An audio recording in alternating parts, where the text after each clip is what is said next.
Hello, and welcome back to How to Art. So today, as promised, I said that I would carry on with SpongeBob and his friends, and today we're doing his best friend, old Squidward Tentacles. So, grab yourself a pencil, grab yourself some paper, and let's begin. Okay, so for Squidward's actually quite a technical character, so I'm going to try doing something a little bit different to how I draw, because before what I was doing was basically just getting it so that I was just drawing it as I saw, which isn't really the best way to do it, and I was making a lot of mistakes. So I've had a little bit of practice, and this one's I did quite quickly. Okay, so to start off with, draw lightly. Now I'm going to draw with a grey colour, and the reason I'm going to draw in grey is because I want to use this as if I'm drawing lightly, because obviously I'm digital. So draw very lightly for this, and what you want to do is with Squidward, he's actually quite technical, so you want to start off with his head. So that's fine, just draw little shorts like this until you're happy with the shape. Now if you go over like that, that's absolutely fine, because this is light and we're going to rub it out, so that's absolutely fine. Okay, so this is a little bit too wide, so I'm just going to sort of close that in a little bit like that. And this is something you'll see a lot of artists do, is they'll have a lot of drawings that have they're called structure lines or guidelines, as you would. Okay, so that's a bit better, I'm happy with that. Right, now secondly, what you want to do then is I'm just going to rub out this, so if there's something that's a little bit awry, you can always rub that out, that's absolutely fine. Once you do that, I want you to draw a line down the middle. Alright, so just draw a straight line down the middle of his head, make sure you're drawing lightly, and you want it to come down a little bit further. Okay, this is basically like his spine in a way. Once you do that, you want to draw sort of his chops, and his chops come to about halfway between there and there, so around about there, and you just want to sort of go down to about there, and then you want to go across like so, and then down again. There we are. Okay, I'm happy with that. Once you've done that, you then want to work on his eyes. Now his eyes are a little bit tricky, so they sort of go around about 3/4 above and 1/4 below. So you want to go to about here, and you just want to sort of go up to the middle and around about 1/4. So it should look like that. Try and get them to make sure that they are touching the middle. That's fine too. And then once you do that one, you want to do the other side as well. Notice that this isn't perfect, and that's because I'm only doing the structure lines, and that's fine, because when we actually go to filling it in, you'll find it will look a lot better. Okay, so we've got his eyes. Now we're going to draw his big conch. Now his conch is a bit like a teardrop, so we just want to sort of go around like that. Notice that I've made a mistake, that's fine, you can just sort of go over it. That's fine, there we go. Okay, brilliant. Now that we've got that, what we want to do is we want to work on his neck. Now his neck sort of comes in like a, I don't know what that shape's called, like a tuba, like some sort of brass instrument. So just come down like to about there, and then you want to draw a rectangle. Alright, and his rectangle is around about where his eyes are. Okay, so, and this one you want fairly long, like so. There we are. Now the good thing about the structure lines is that you can basically go over it until you're happy with the dimensions, and that's a very important thing to do. His arms, you want to just draw basically sort of lines that come down to around about waist height, so go to about there on both sides.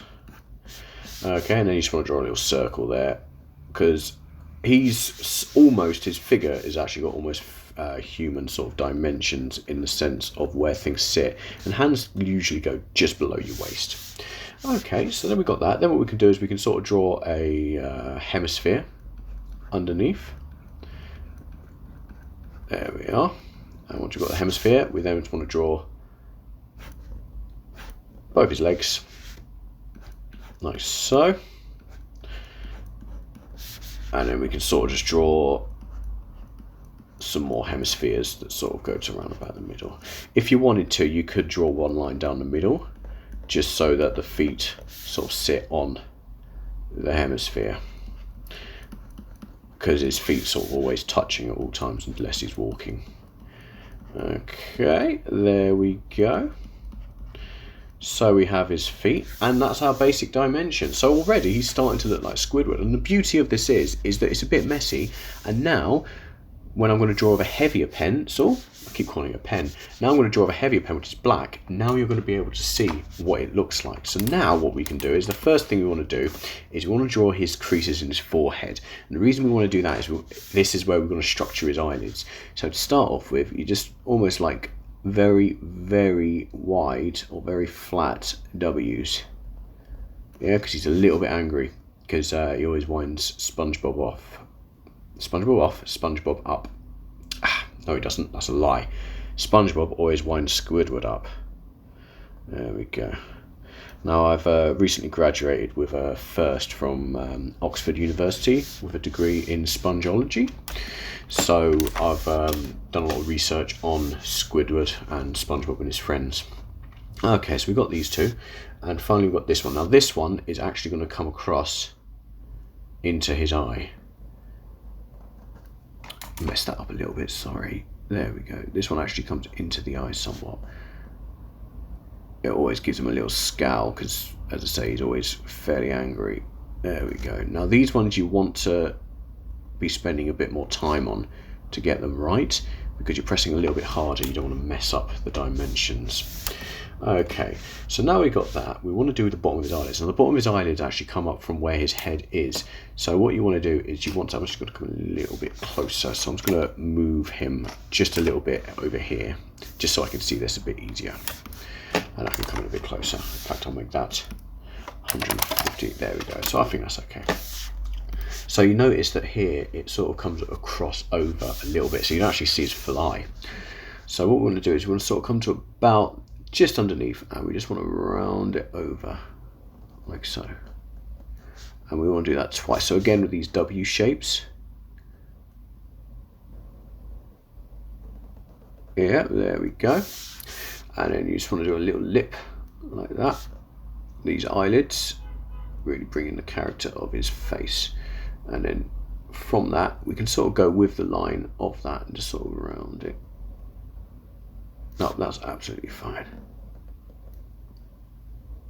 There we go. And then we'll come to about there, and then we can just sort of draw a line across to sort of join these up. All right. Now we've got that, we can sort of work on his, in fact, we might just want to fill in his eye. There we go. And it will sort of come across. Now notice I'm not going exactly with this, and that's fine, because you'll find sometimes that your guidelines are a bit wrong, and then you can use your initiative to sort of clean that up in a sense. But it's important to get the structure lines fairly consistent, just so that you can make it look as accurate as possible, because that's what we want ideally. Okay. Oh, and here, now these ones are circle, but they are actually more sort of rectangular shaped. So you want to sort of go more like that. So it's, I forgot what it's called now. Is it a curved square, maybe? There we go.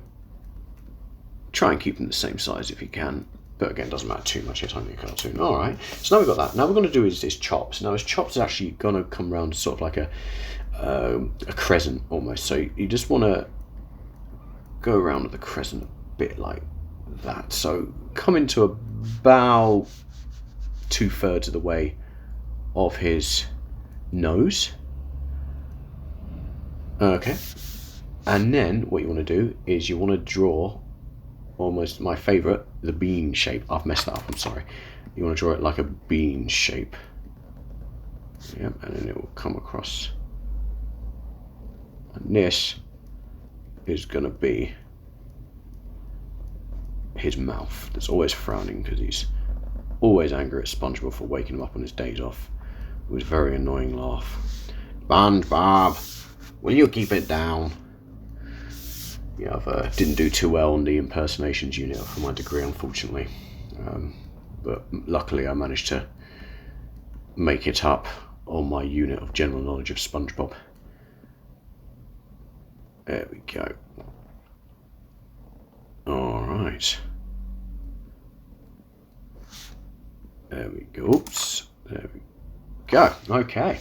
Now we can do his mouth. So notice I've got these things here. We can actually go with them and use these of our structure lines for his frown, which is kind of cool. There we are. And we'll sort of go there as well.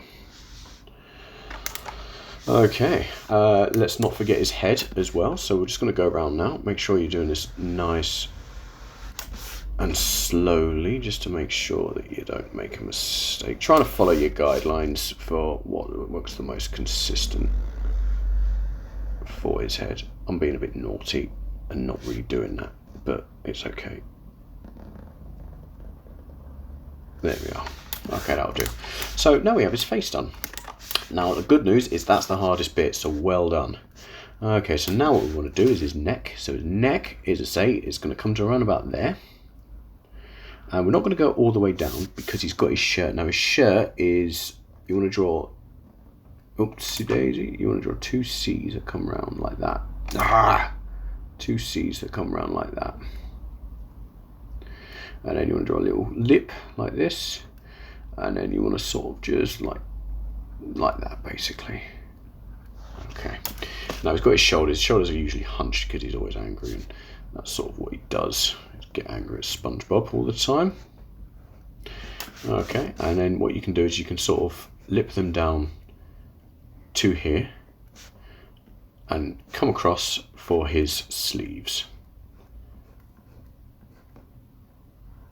There we are, and it will sort of come up like that. Then you want to draw his arms. Now his arms will come from his sleeve straight down, as I say, to the same place that we had before.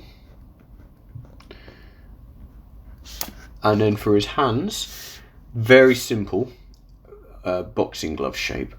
So a boxing glove is a very ever so slightly squared circle. One of the good things about cartoons is they don't usually spend a long time developing the hands, because hands are very tricky to draw. Okay, so that's fine for that one. And then we're going to draw this one now. Oopsie daisy, it's going to come down to about the same place. Now notice that I'm not following the guidelines exactly, and that's okay. And that's because I found that where my drawing's going is a bit more consistent to what he looks like if I just make a few changes. And you can do that too. If at any point you're lost, follow this drawing, not this one, as this one's a bit better. Okay, so from here we now want to draw the rest of his shirt. So that's just a simple rectangle, and you can come from his arm as well. Okay, I'm not sure what happened there, but it just sort of went very... Why is it turning? What's going on? I might just use this method, because my hand is for some reason turning to the left. What if there's a magnet that I don't know about? There we are. And then ever so slight curve, straight line here. Okay, and then you want to do his body. His body comes in just a little bit there. So it's just a little bit, and then it comes around. There we are. So his shirt sort of hangs. Okay, now for his legs, this is where it gets a little bit tricky. Following the line down the middle. Alright, now you'll find that with his legs, they're sort of always touching, so that's okay. Now for his first leg, you just want to sort of draw a crescent sort of shape. Might do the same on the other side. Like so. Okay, now for his feet, these are a bit messy, but that's my fault. Again, another crescent sort of coming off of that. So you just want to sort of go for his crescent like that. Same for this side. There we go. And then you want to draw another curve there for his footsie. And then finish it off like that. So it almost sits all together nicely. And in that way, you can do the same on the other side. Now his toes are a bit sort of thick, but it's okay to make changes, even if you make mistakes. Because as I say, it's just about having fun. Okay. And then we're just going to finish that off with a line down the middle. I'm going to draw a bit harder and a bit thicker just to sort of bring this out somewhat. Because, as I say, there's two things together there rather than that. Alright, now finally what you want to do is just draw his little bit there. And then that will come down like that. This is his back foot, because don't forget, he's a... I think he's actually an octopus, you know. I don't think he's a squid, even though he's called Squidward. Don't tell my professor that, I'm not too sure. He might take away my degree. Alright, and then you just draw this leg coming down to about there. In fact, I'm just going to make this a bit more faint because it is quite hard to see the background, isn't it? There we are. And then you draw one more that comes around. There we go. Okay, so there we have it. Squidward. Now, what you want to do now is you want to get your rubber, and because you've drawn lightly before, you'll be able to rub out all the lines that you did for your structure without making so much of damage to your actual drawing. Look at that, I'm actually quite proud of that. That's come out a lot better than I thought it would be. Apart from his feet. But that's okay. Alright, now what I want you to do, if you wanted, you could add in a few more liver spots on his head. Like so. Like this, there we go. Alright. And as you see, it looks quite horrible. Alright. Brilliant. So what I want you to do now is I want you to copy what I've done. I want you to draw Squidward, and I want you to, if you can, colour him in, and I post it onto the comments of this video. I want to see what you've drawn, okay? I want to see that. Now, if you look at this one example as well, I've sort of added his house, drew all that as well. So there he is outside his house looking angry. SpongeBob's doing something like playing with a box, and he's trying to, you know, get ready for work. You know what Squidward's like. But yes, so this is what I want you to finish off with. This is how I want you to sort of perfect it. Draw it, make it better than mine, and show me what you did. Comment on the video. And if you can, I hate to ask, but if you can, share it with your friends as well. And I want you to see if you can draw better than your friends. And see who can do it there. Thank you very much. Have a wonderful day. And I look forward to seeing your drawings.